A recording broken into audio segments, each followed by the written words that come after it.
The Virgin Mary in the Kingdom. Day 11.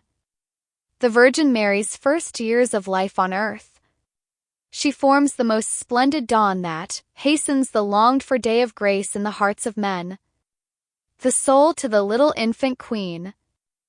Here I am again near your cradle, little heavenly mother.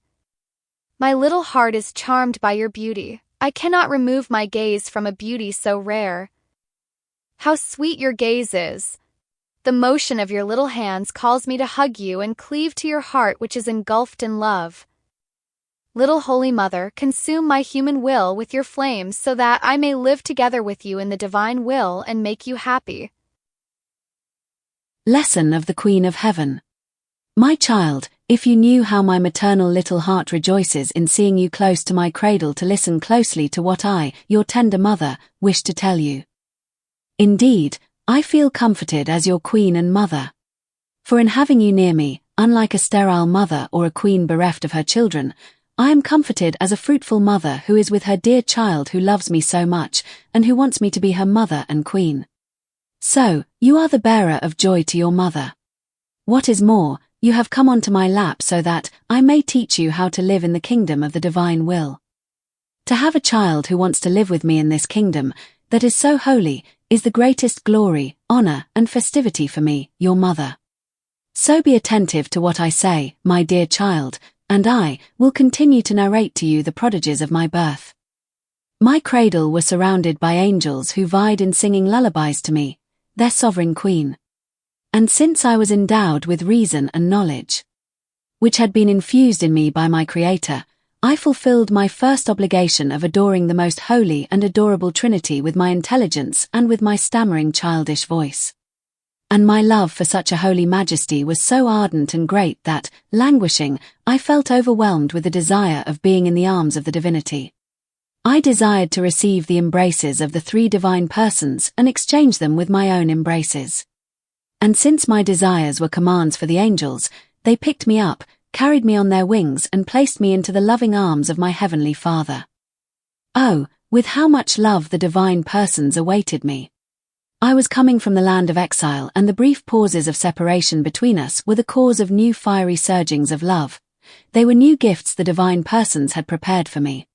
And I would find new ways of petitioning them for clemency and mercy for my children who, living in exile, were under the scourge of the divine justice.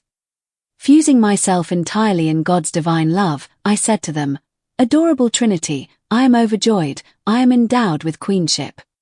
I know neither unhappiness nor slavery, for the joys and happiness of your will, reigning in me are so great and overwhelming that, little as I am, I cannot embrace them all. And although I enjoy so much happiness, a current of intense bitterness remains in my little heart. I feel in my heart the unhappiness of my children who have become slaves to their own rebellious will. Have mercy, Holy Father, have mercy. Make my happiness complete by making happy all of these sad children whom I carry within my maternal womb with more love than any mother. Let the divine word descend to earth, and everything will be granted. I shall not come down from your paternal lap if you do not guarantee me this grace, for with it, I shall bring to my children the good news of their redemption. The divinity was moved at my prayers and, filling me with new gifts, the divine person said to me, Return to the land of exile and continue your prayers. Extend the kingdom of our will in all of your acts and, at the appropriate time, we will make you happy. But they did not tell me either when or where the divine word would come to earth. So I departed from heaven only to do the divine will. This was the most heroic sacrifice for me, but I did it gladly so that the divine will alone might have dominion over me. Now, listen closely to what your tender mother wishes to tell you, my child. How much your soul cost me, to the point of embittering the infinite expanses of my joys and happiness. Every time you do your will, you become a slave and experience your own unhappiness, and I, being your mother, feel the unhappiness of my child within my heart. Oh, how sorrowful it is to see my children unhappy. In acknowledging that I came all the way down from heaven for the purpose of not allowing my human will to have its own life in me, you should take to heart the importance of doing the divine will.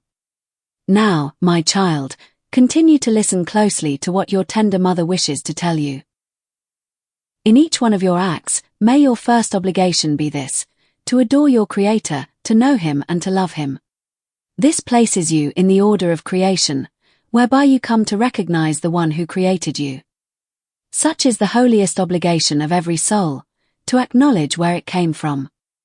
Now, my going up to heaven and coming accompanied by my prayers, formed the dawn about me which, casting its light over the whole world, surrounded the hearts of my children. And in this way, it was possible for daybreak to follow the dawn and engender the long-awaited serene day when the divine word would come to earth. The soul. Little Heavenly Mother, seeing you barely born and imparting to me such holy lessons makes me feel enraptured. I understand how great your love is, to the point of becoming unhappy because of me. Holy Mother, you who love me so much, let the power, the love, and the joys which inundate you descend into my heart, so that in being filled with them my will may find no place to have a life of its own, but may freely give up its place to the dominion of the divine will. Aspiration. Today, to honor me, make 3 acts of adoration to your Creator, reciting 3 glorias to thank Him for the many times I received the grace of being admitted to their presence. Exclamation. Heavenly Mother, let the daybreak of the divine will arise in my soul.